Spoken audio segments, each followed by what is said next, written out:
You're listening to the Feed Your Wild podcast, a conscious lifestyle show about all things nourishing for your body, mind, and soul. I'm Vanessa Rodriguez, and join me for candid conversations with changemakers, exploring health and wellness, food as medicine, intuition and spirituality, and nature-based practices that will transform your health and feed all parts of your wild self. Welcome back to Feed Your Wild. I'm your host, Vanessa Rodriguez, your intuitive nourishment guide today and all episodes. Today we have a moon musing for you, our full moon in Gemini, the last full moon of the year of 2022, y'all. This one feels significant. It feels good. It feels pretty illuminating.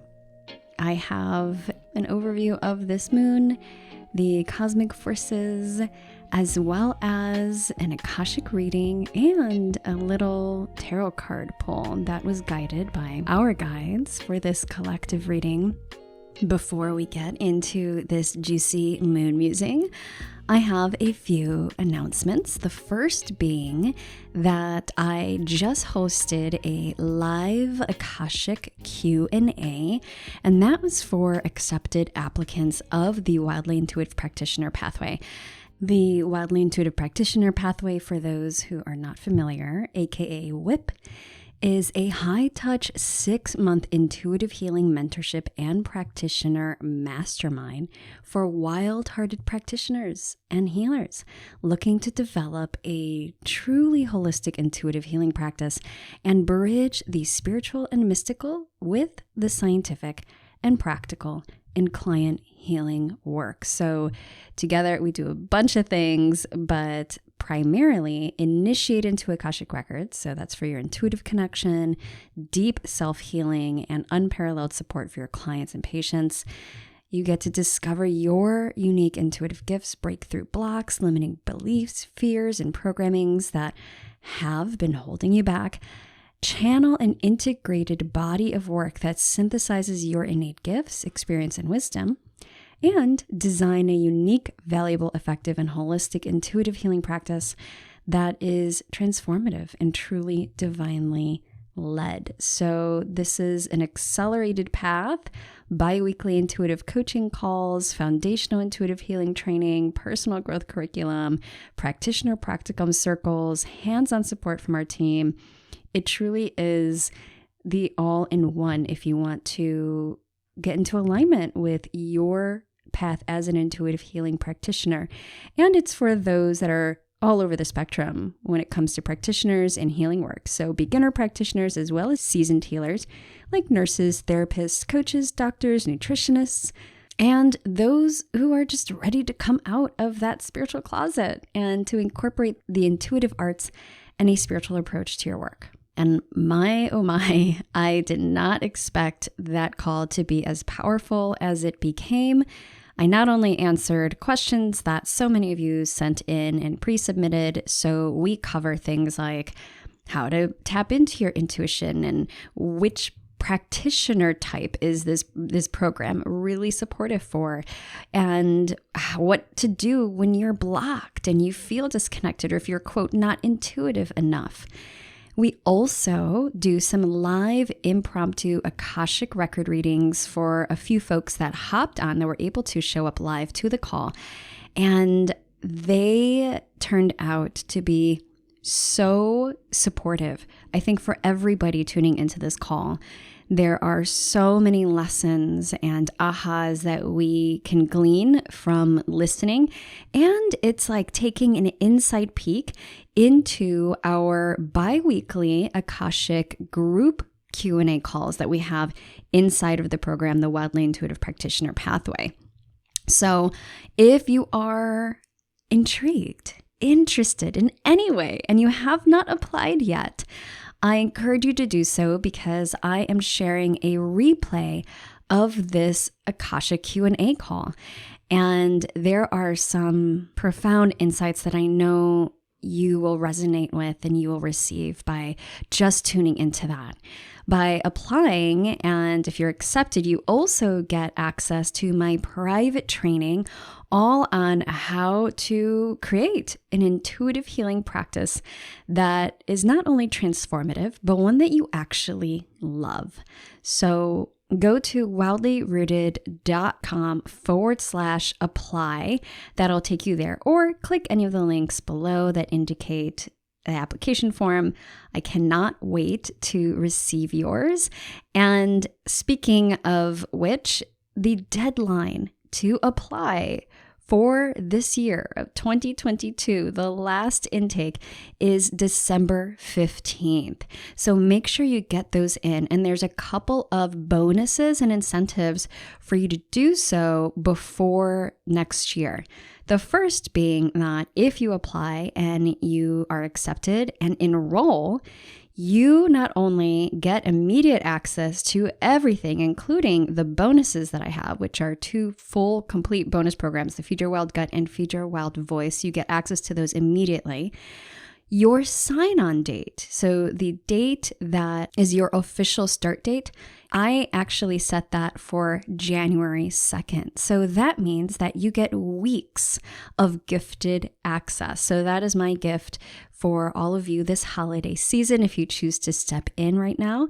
And there are also the live masterclasses that are coming up. So the first is The Power of Flower Essences to Transform You and Your Practice. That's with Katie Hess from Lotus Way. We have a podcast episode with her as well. It's going to be phenomenal. So that is, yes, on the full moon, Wednesday, December 7th. So in this live masterclass, Katie Hess shares the power of flowers to transform you and your healing practice. She is an expert of flower alchemy. It's going to be so beautiful.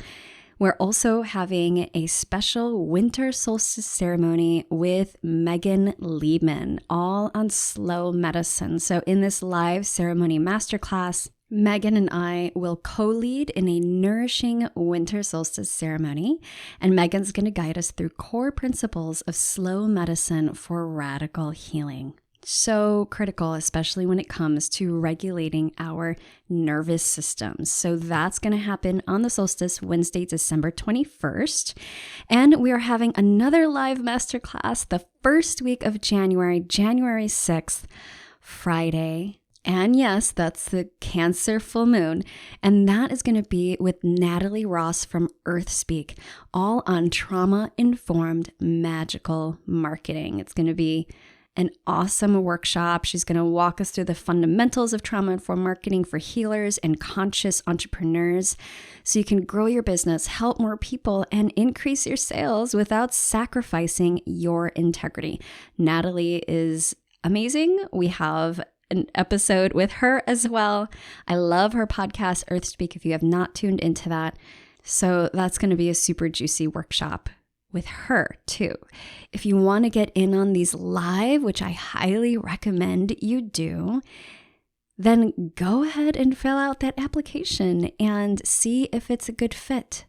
I would love to invite you into this beautiful container and chariot that is the Wildly Intuitive Practitioner pathway. We have an incredible community of healers already here to support one another into the new year and into the next level of your intuitive healing practice. Once again, that's wildlyrooted.com/apply. I cannot wait to receive your application, connect with you, and welcome you into our community coven if it is aligned.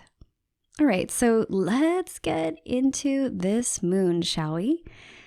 Now, I mentioned this is the last full moon of 2022, so there is so much here that can be illuminated.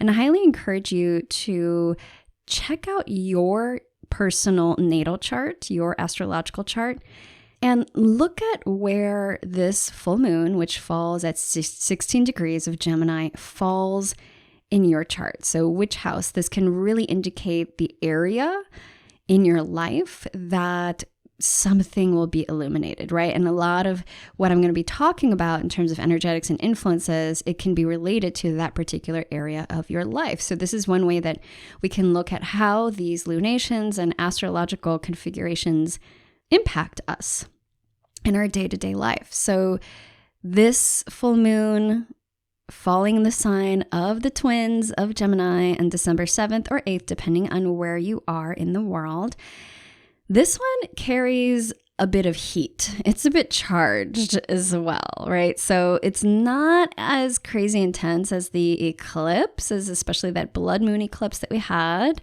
but it can reawaken, bring up some tender spots that we are carrying, right? Or that have been stirred during eclipse season. Now, Gemini, as I mentioned, is the sign of twins, the duality, the choices. It's about choices. It's a very mental type of sign connected to communication. And here, when we look at the twins, we can see these as archetypes or sides of our self and our being. So we could see, especially with some of the influences with this particular moon, that there is the very material-based, incarnated human aspect of who we are. And then there's the spiritual soul level of who we are and who we are meant to become and ever become on this earth in this life. So there's this beautiful unity of that and alignment, the potential of the alignment of these two beings in their most expanded forms, these aspects of ourselves and their most expanded versions coming together. There's this potential of that with this full moon, and to see what would be illuminated through that, right? So we could see that from that spiritual soul level perspective, this like higher self perspective, we could look at our human life, the mundane life, and maybe fall into some patterns around judgment or lack or shame. You know, there's so many things that can come up when we look at what we, quote, don't have, or what we haven't attained or reached yet, or the patterns that we continue to be run by. But the thing is, that's all part of the gig here, isn't it?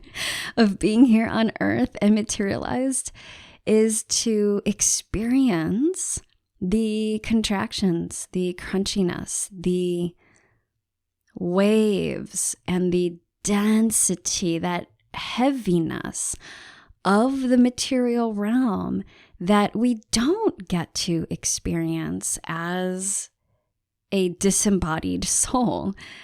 This is the whole point, right? So starting to come into a place of true compassionate union with all aspects of yourself and honoring all sides is going to be a huge invitation for this full moon.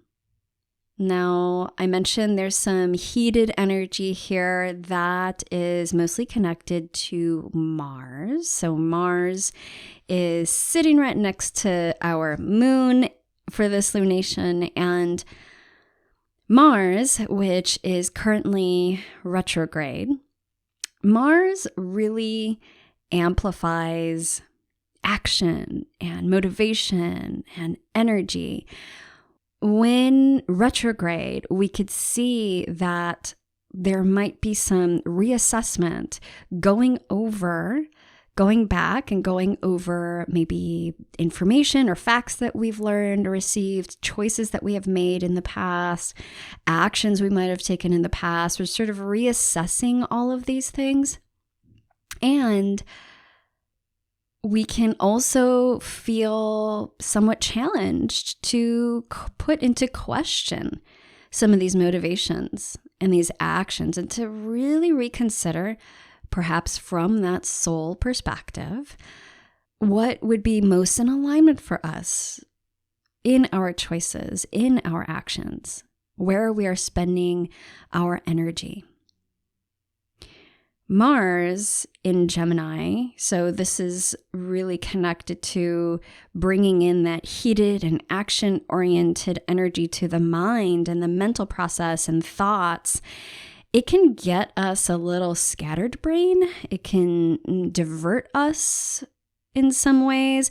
It can also be really supportive, right? Especially when you're working on a project or ideation process and you are able to put a lot of things together. But again, with Mars retrograde, there might be sort of this reassessment flavor to that.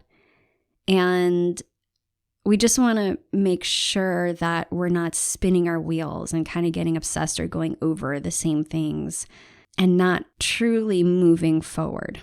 We can also experience, our thoughts are connected to our emotions and feelings. And so we can have this sense of like heated and charged upness about something that informs the way we feel about it. So really putting our emotions, like flaring up our emotions around it.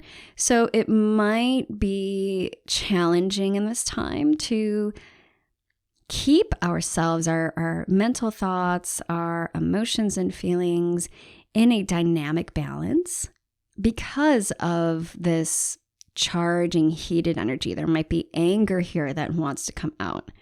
You might feel like you need a release, and that's totally beautiful and natural, and really allowing this time to be a window where you can express yourself in a clear way, illuminate the things that have not been working, maybe through communication with someone that you have been journeying with through that eclipse season, right? Like if right now, as I'm talking and specific situations or specific people are coming to mind, this could be an indication of, hey, these are the people or the things that you really need to address in this time and with the support of this full moon. So I would recommend allow yourself a safe and healthy way of emoting, of releasing the heat and the anger and that charge, and then communicate from a place of union of your human material self that is beautifully messy and perfectly imperfect, and your soul self that carries the wisdom of lifetimes and dimensions and that higher self perspective. There's also Neptune here. So Neptune is playing a role in bringing in some creativity. Maybe, again, there's this spiritual quality to this particular moon. And so feeling like a pull or a desire to move more deeply into the spiritual world or your spiritual sense of your own life and your work. Again, looking at information, gathering information from that higher perspective, that spiritual soul perspective and vantage point.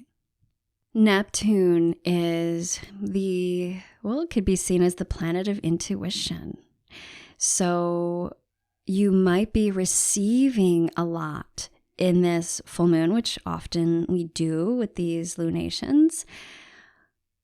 I want you to open yourself up to any insights, any messages that are available to you coming in through your intuition. And this means connecting with your intuitive self. How do you receive? How do you channel? Take some time to really explore that and commune with that soul aspect of yourself through your intuitive self. Now, there's also, of course, the sun being in Sagittarius. So we got that Sag fire energy. And Uranus is bringing in a sense of that the importance of freedom, of truth, of connecting with the higher mind and with galactic family. So this has been a recurrent theme for a while now and really looking at how do we need to communicate?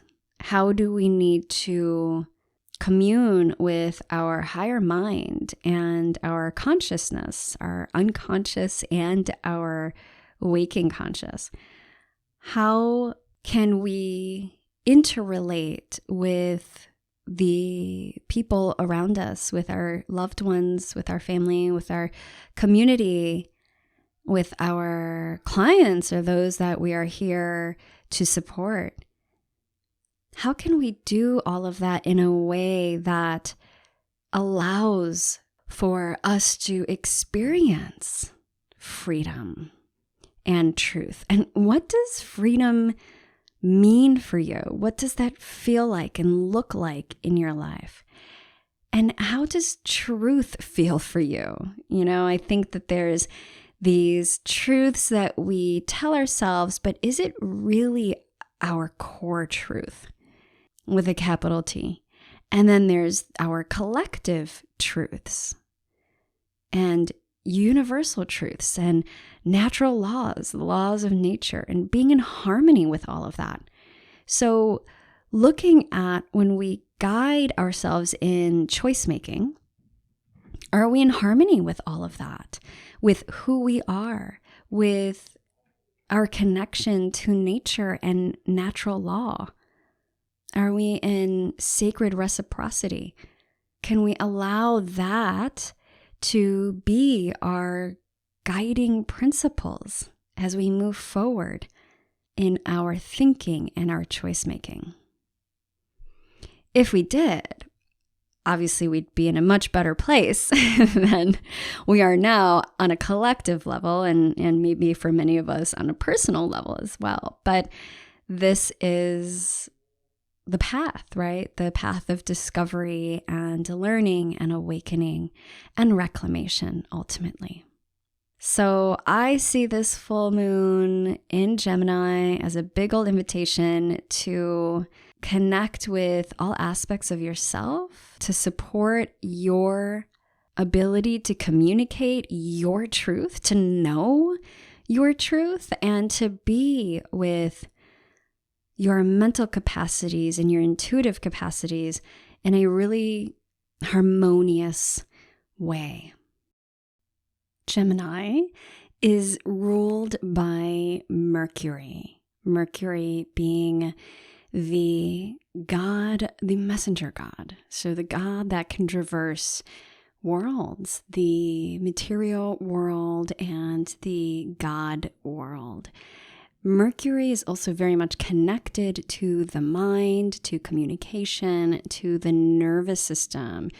And the element for Gemini is air. So when we combine air with fire, as we see with Mars being pretty active here, we can not only see potential tissue states in our nervous system as tense, but also a little bit wiry and fiery, right? And this can be manifested in good ways. You know, it can be stimulating, it can be activating of the mind, of energy. But for some, it might be a little too much stimulation. And so when we look at the potential body systems, parts, and imbalances that we can see connected to Gemini and Mercury here, we are looking at the nervous system, of course. So our nerves, also lungs, our breathing, and modes of communication. So the faculties that we have physically to communicate. And this can be through the mouth, so the glands associated with speech, and the tongue, also hands. And for my hand talkers, we see arms as well, arms, hands, fingers. So these are the primary areas that we look at when we're looking at Gemini. So imbalances and, potential dis-eases within this scope are going to have to do with breathing. So lung complaints, bronchial complaints, the nervous system issues, nervous system disorders, dysregulation. We can see asthma, fatigue, anxiety can show up here as well. We might also see issues with the hands, a carpal tunnel, maybe stiff shoulders and our pinched nerves. So that type of stuff we can see amplified. And when we have Mars so active here, for those who have predispositions for any of these things, there could be the potential, and of course, this is all depending on how it's playing out in your particular chart too, right? But there is the potential to experience inflammation, an inflammatory quality, a fiery quality to all of those areas that I just mentioned. So one of the things that I think is going to be really crucial here when it comes to supporting, these areas in connection to Gemini and Mercury is to bring in radical support for your nervous system, because your nervous system, again, is that bridge, just like Mercury, that bridge between the unseen and the seen, the unmanifest and the manifest, the traumas that we have experienced, and then the expression of that or holding it in our bodies, the communication, whether that is fully expressed or not. I mean, there's so much communication that's happening at an unconscious level, and our nervous system is very privy to that, even if our conscious mind is not. So we have to always, especially in today's age, really be cognizant of supporting our nervous system in a multitude of ways. So really multifaceted. I'll speak to some of my favorite ways with herbal remedies. My favorite that I feel like I always talk about all the time here, but it's Avena sativa, so oats. This can be in milky oats. I love oat straw.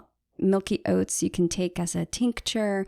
I love oat straw, making a really deep infusion and drinking an infusion, so like a tea that's been sitting for a really long time, making a big old jar of oat straw with that, and you can add in other things that can be supportive or that are just really yummy and that you love with that too. And having that as like a daily tonic can be so healing, and it's nourishing, highly nutritive as well. So those are some of my favorites, especially now. I'm still nursing, I'm still breastfeeding. And so oats can be really helpful for that. And I just like to bring that in, build that into my repertoire, and it's supporting my nervous system. We can also bring in valerian. So some of these more, you could say, hypnotic types of or sedative types of nervines. So nervines being that umbrella category of herbs that help to support the nervous system. And valerian is one of those that I really like. You'll find that some of these are really bitter or acrid, and they tend to have a soothing effect or a relaxing effect on the body. So valerian is one of those, can be really helpful for sleep. And you want to make sure with valerian, though, that you're using it consistently and regularly, because it sort of builds over time. It's not just, well, for most people, I find that building relationship with them sort of enhances the effect, right? Lavender is another really beautiful one that's soothing, both to the spirit, the mind, and the nervous system. It's beautiful for cooling a fiery Gemini and nervous system. So especially for those, if you can't bring it into your medicine through food or tea, tincture, you can bring it in as aromatherapy and also topically as well. Mints can also be really lovely here, like mint, peppermint, just having a little bit of that, bringing in that through aroma as well, or through tea can be very cooling as well as relaxing. So we're looking at how to support if there's extra fieriness, right? But I find with the mints, it also really helps to support bringing acute focus with the mind. So while it's cooling and calming and relaxing, and we can experience that digestively, and of course, so much of the mind and activity of the nervous system is rooted in the gut. So we can see that the mints can be really supportive for that, but also for bringing a little bit more clarity and focused. Even just smelling it can do so. So making a cup of peppermint or mint tea, maybe with a little bit of oat straw, very simple. If we find that there is an amplification of things that you typically get connected to nervous system, so I'll use migraine as an example. My sister has migraine. My partner has begun to experience this, although not regularly. That is overstimulation. There's a lot there. There's some complexity when it comes to migraine. And of course, you have to look at the individual. So dietarily, there could be triggers. There's obviously triggers, anything that is going to be inflammatory to the nervous system. And also looking at issues with blood sugar and blood pressure.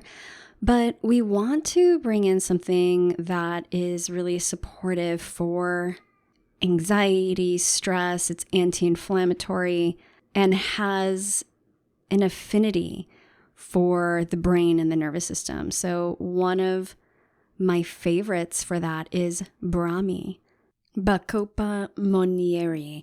This one has been used in Ayurveda, in Ayurvedic medicine for thousands of years, and is a powerful antioxidant. It's highly anti-inflammatory. This is considered a brain tonic. It really helps to boost brain function and enhance learning and memory, but also to relieve anxiety. And it also helps to reduce symptoms of ADHD, ADD, so attention deficit hyperactivity disorder, when we see that there's an excess uptick or dysregulation of the nervous system. And it's really beautiful for migraine. In its spiritual orientation, it can really promote intelligence, wisdom, ancient memory, and that calming energy. So this one I really love. If you have issues with migraine that's connected in with your nervous system and sort of that fiery type of inflammation manifestation, then that might be one you want to try out. It's pretty bitter, but you can make an infusion and add in some other herbal allies that you love the taste of to bring in a bit more flavor and sweetness. You can bring in some of the mints, maybe some licorice root. Of course, making sure that you're always bringing in herbs that are going to be supportive for you and not exacerbate issues that you might be dealing with. Lots of other plant allies and remedies, of course, that we can bring in for the nervous system, for the lungs as well, and to open up lines of communication. But those are just a sprinkling that I thought that we could bring in, connected in with this full moon in Gemini. So now I'll go into the Akashic reading for this full moon and our special tarot card pull, guided by our guides. And I'd love for you to open up and receive what most resonates, what really lands deeply within, and simply allow the rest to just wash over and wash away. And perhaps you pick it up another day. So here we go with our Akashic soul record reading for this full moon in Gemini.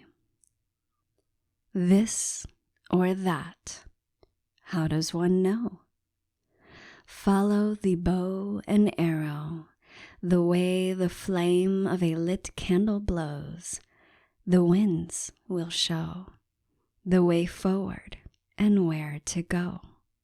As you connect through the heart-mind, see through the veils of distortion, clarity comes with acceptance. Acceptance of the self. Without this self-acceptance, and we mean all aspects of yourself, clouds will continue to dwell, murkiness wading in your waters, mirroring the distorted reality that you perceive. A play based on shadow puppetry. For whose entertainment anyway? Speaking your truth is only possible if you fully accept it as such. Manifestation of dreams is only possible if you accept yourself as worthy of those dreams. Self-acceptance is saying yes to who you are at every moment, past, present, and future.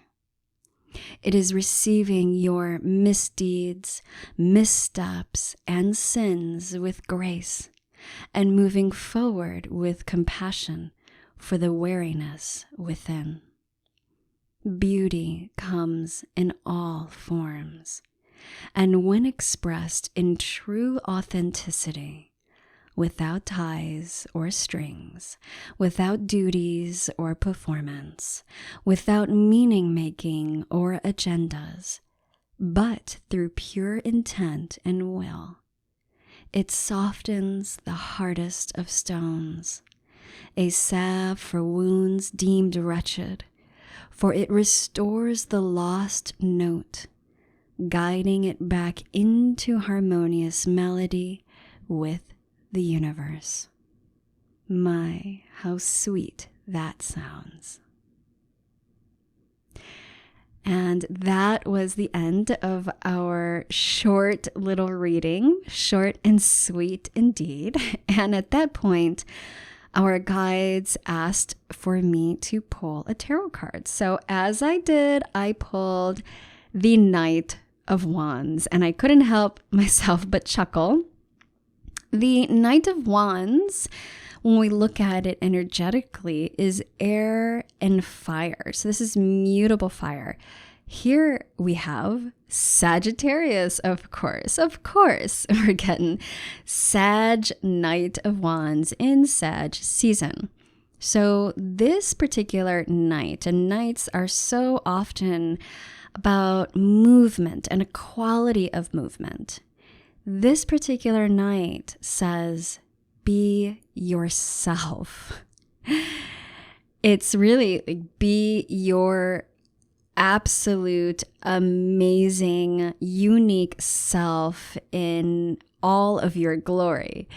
And so what does that mean? You know, I think that this kind of harkens back to what I was talking about earlier with this lunation. What does it mean to be your most self, to be your fullest, most audacious, unapologetic, fabulous self? Well, it means acceptance, acceptance of all parts of yourself. Because when you fully accept all parts of yourself, it doesn't matter what anybody else thinks, what the circumstances or situations are.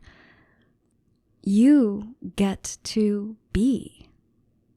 So can you bring your most authentic, fully expressed self to the world and move inside of and with the world in a co-creative way?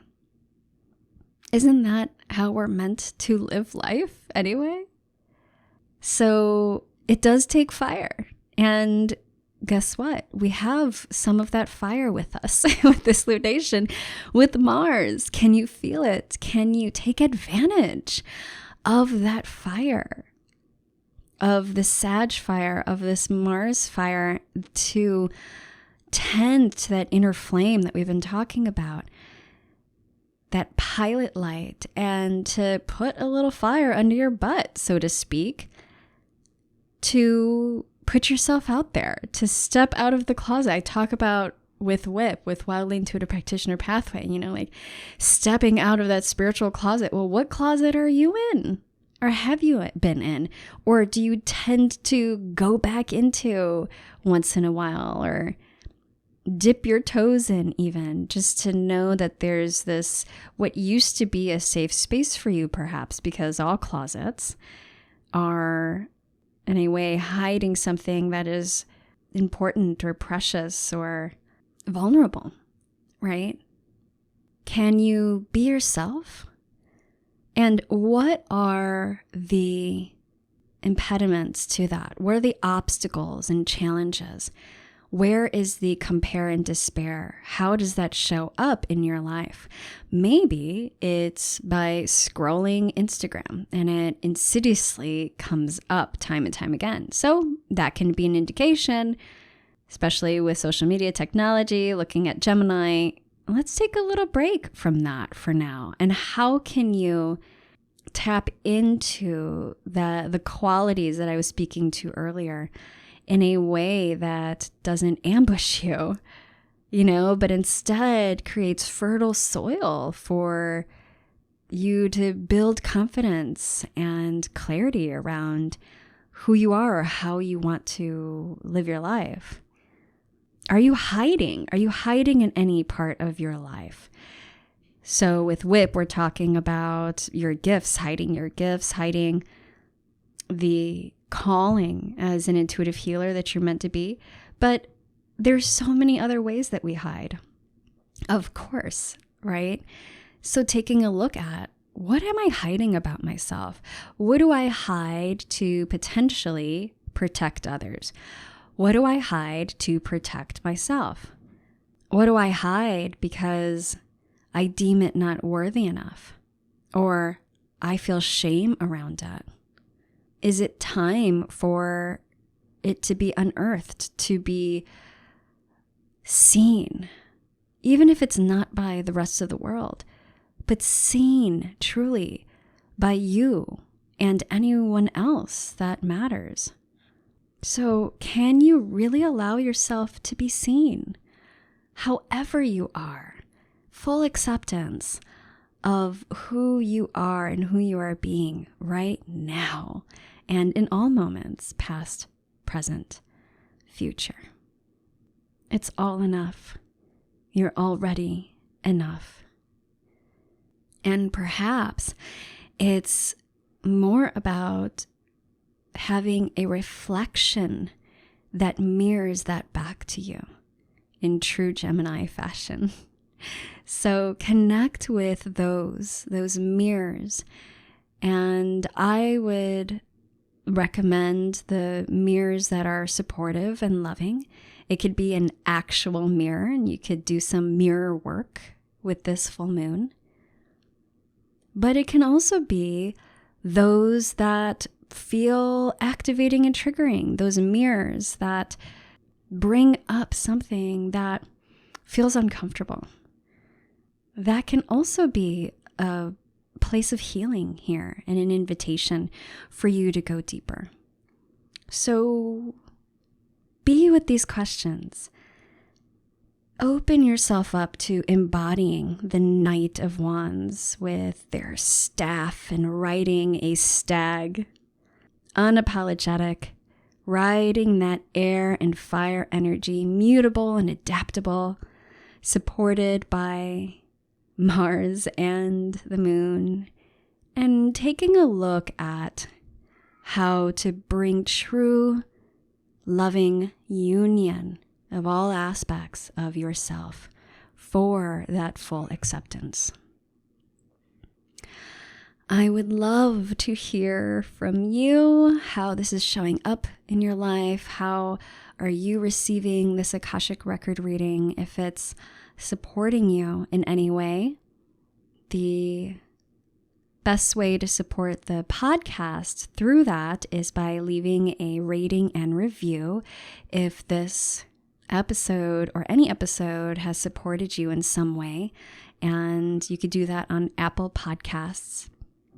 I also have a Patreon and a PayPal link if you would like to express your appreciation monetarily. That is always so appreciated. And the links can be found in the show notes. But I'd love to continue this conversation, so you can find me over on Instagram at Wildly Rooted. You can find me inside of the Wildly Intuitive Practitioner Pathway if that feels aligned for you to step into before the new year. And of course, you can find me here on the podcast, where I'm also taking your suggestions and questions. So you can go to wildlyrooted.com/podcast connect and leave me a voice message. I would love to hear your voice. Do you have questions or reflections for me for any of the episodes, especially our new series on the podcast, Healers on the Mend? We would love to hear from you. So the invitation is open. Lines of communication are open. Let's utilize this Gemini full moon, shall we? And show up. Show up as our full, authentic, beautiful, messy, big hair, I don't care self. With that, until we meet again, be well and wildly nourished.